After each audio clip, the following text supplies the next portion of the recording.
Barack Obama in 2004 was totally unknown. People were saying, I don't know who this guy is. I wonder why they picked him. He had this reputation as a bit of an upstart, as sort of a young, rising figure in the party, but no one knew who this guy was. This was his chance to introduce himself to people. Tonight is a particular honor for me because, let's face it, my presence on this stage is pretty unlikely. My father was a foreign student, born and raised in a small village in Kenya. What makes a great political speech is if you can somehow fold your story into this larger American story. The next thing he says is about his mother's family. His grandfather fought in World War II. He used the GI Bill. They settled in Kansas, so white people could say, he's just like us. My parents shared not only an improbable love, they shared an abiding faith in the possibilities of this nation.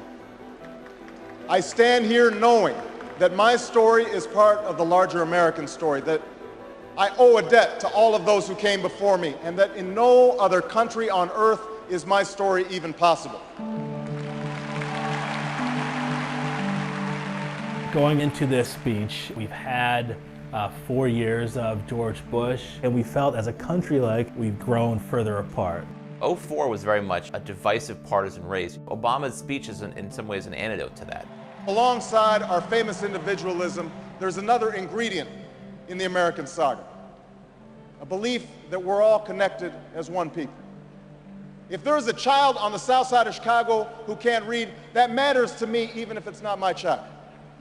If there's a senior citizen somewhere who can't pay for their prescription drugs and having to choose between medicine and the rent, that makes my life poor even if it's not my grandparent.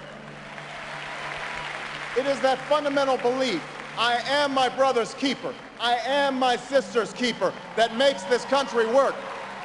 E pluribus unum, out of many, one. He gives a speech that presages his entire political message of 2008, which is this sort of post-partisan argument. Now, even as we speak, there are those who are preparing to divide us. The spin masters, the negative ad peddlers, who embrace the politics of anything goes. Well, I say to them tonight, there is not a liberal America and a conservative America. There is the United States of America. Obama was born with two great gifts.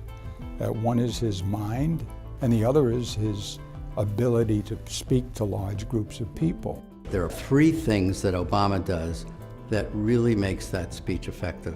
He wants concrete detail. He likes story, and he loves antithesis, the use of repetition and structure to show contrast. There is not a liberal America or a conservative America. There is one America. There is not a black America and a white America and Latino America and Asian America. There's the United States of America. The pundits like to slice and dice our country into red states and blue states, but I've got news for them too. We worship an awesome God in the blue states, and we don't like federal agents poking around in our libraries in the red states. We coach Little League in the blue states, and yes, we've got some gay friends in the red states. We are one people, all of us pledging allegiance to the Stars and Stripes, all of us defending the United States of America. The way he uses his hands, he actually points a lot and does a lot of this, and a lot of this, and a lot of that. In doing so, he gives off this sense of energy. I am new, I'm someone who is dynamic. And he doesn't do that so much anymore. He's a little more solemn and reserved when he gives speeches today, but I think it's more reflective of his office. In the end, that's what this election is about. Do we participate in a politics of cynicism, or do we participate in a politics of hope? It's the hope of slaves sitting around a fire singing freedom songs. The hope of immigrants setting out for distant shores. The hope of a young naval lieutenant bravely patrolling the Mekong Delta. The hope of a mill worker's son who dares to defy the odds. The hope of a skinny kid with a funny name who believes that America has a place for him too. Hope in the face of difficulty. Hope in the face of uncertainty. the audacity of hope. His appearance at that convention, which was the best speech of the convention, better than John Kerry's, was electrifying, and without it, he wouldn't be president.